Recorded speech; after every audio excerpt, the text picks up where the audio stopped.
how much agent money you pay to come Singapore? $12,000.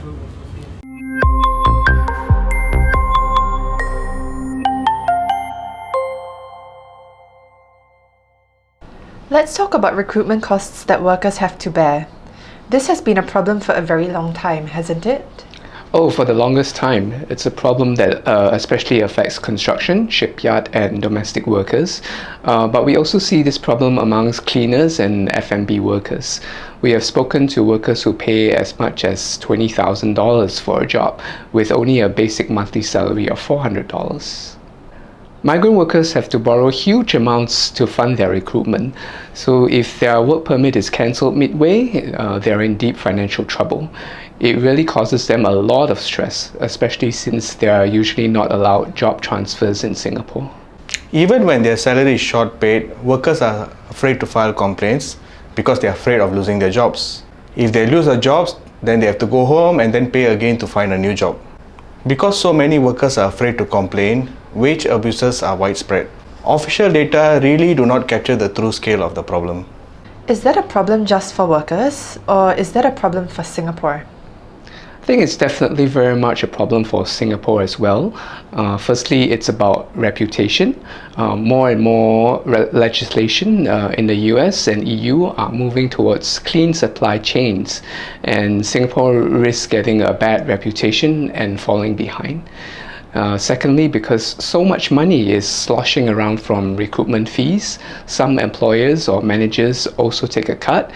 And as a result, they hire workers on the basis of how much workers can pay and not on the basis of the right skills, experience, or the best fit for the job. Such a recruitment system has a negative effect on productivity and quality of work in our country. The recruitment system seems to have many unscrupulous players. Should more be done to catch the agents who overcharge? Okay, so the reality is that this is very hard to do, okay? Because currently many migrant workers get their jobs in Singapore through informal networks of unlicensed agents and employers. You know, they don't get documentation, they don't have very strong evidence, and due to this, it's very hard to prosecute. Yes, it's difficult to catch the bad players in the current recruitment system, and that's why we have advocated for the longest time a central jobs portal for work permit jobs. It needs to be run either by MOM or an ethical agency. Employers must advertise work permit jobs on that portal so that workers can directly apply for jobs through it. It's easy to tell workers not to pay so much for illegal agents, but there is no realistic alternative. Things will not change. How else can they find a job, you know? That's why a central job portal is very important. It would really make a huge difference. From our experience with foreign workers, they all have smartphones and they all know how to navigate phone apps. Technology is no barrier to them finding jobs through a jobs portal if one was built. How long before we see this happen? Well, look, this isn't cutting-edge technology. We can buy flight tickets or make hotel bookings through websites. A jobs portal for migrant workers doesn't require much innovation. The problem is political will.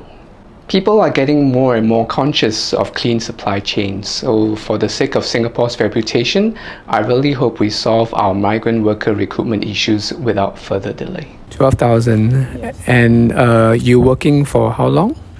2 months only. Every month salary you take how much? 2 months, $1,000. Altogether you only get Altogether $1,000.